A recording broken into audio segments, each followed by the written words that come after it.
To Spain now, where former King Juan Carlos is reported to have abruptly left the country. His departure comes amidst a scandal over alleged illegal payments linked to a rail project in Saudi Arabia.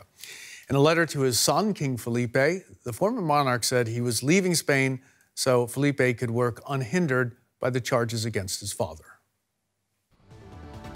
The news has rocked Spain. Juan Carlos, the former Spanish king, is going into exile. It's not been announced where he's heading.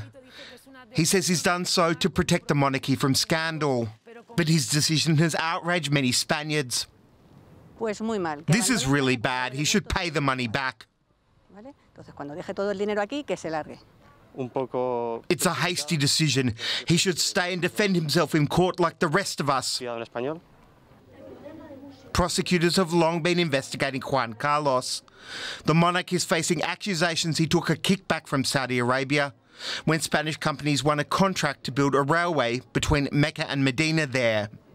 The king's former lover, Corinna Sayn-Wittgenstein, is suspected to have received the bribe money. Spanish journalists were given leaked tapes where she admits helping to hide the sum. The king made a fortune, especially in the United Arab Emirates and the Gulf states and also Saudi Arabia. He accepted gifts and donations, and then he set up an elaborate financial structure to conceal that money.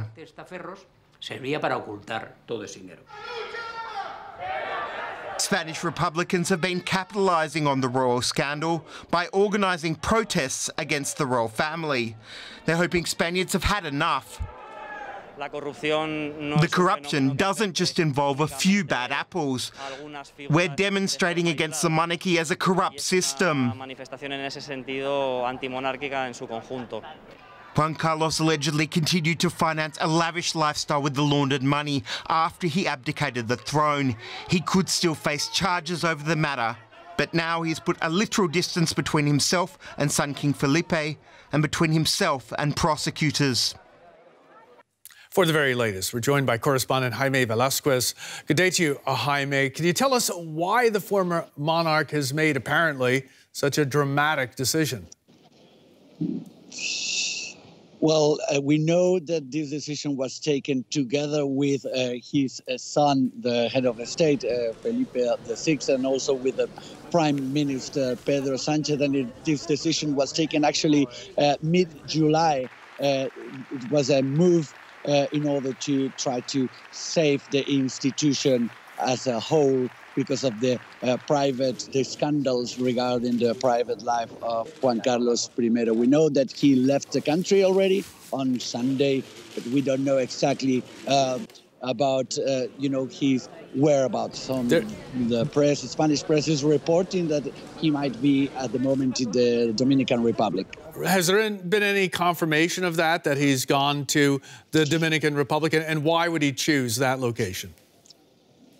Yeah, not an official confirmation yet. This is something that the Spanish press is reporting. Also, for example, the Portuguese press is saying that he might relocate finally in Estoril in Portugal. But right now, what we are seeing in the press here in Spain is that he might have gone to the Dominican Republic. He would stay, he would be hosted by the Fanjul family as a strong, prominent family with interest in sugarcane, and also they have some hospitality complexes, and he would stay, according to these reports, in a complex in the Dominican Republic, at least temporarily. We don't know if he will stay there for long or not, but as I said, there's not any official confirmation regarding his whereabouts. Following the end of the Franco regime, and especially in the early 80s, Juan Carlos was a unifying figure for the country. What does this development mean for the royal family and its role in Spain? Yeah, definitely. Juan Carlos I was one of the most prominent figures in Spain and was able to glue together this divided Spain. But Spain is becoming more and more polarized in the coming years, and also the figure of Juan Carlos I has been questioned lately stronger than ever, especially because of those scandals and allegations regarding the corruption.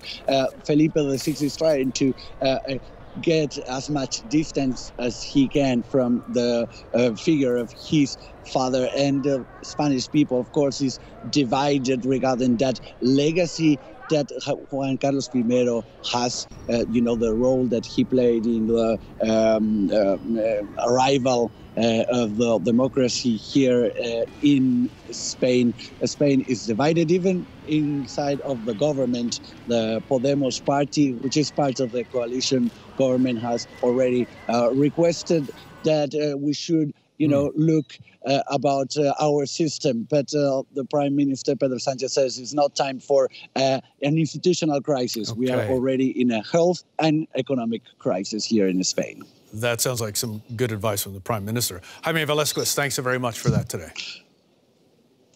Thank you.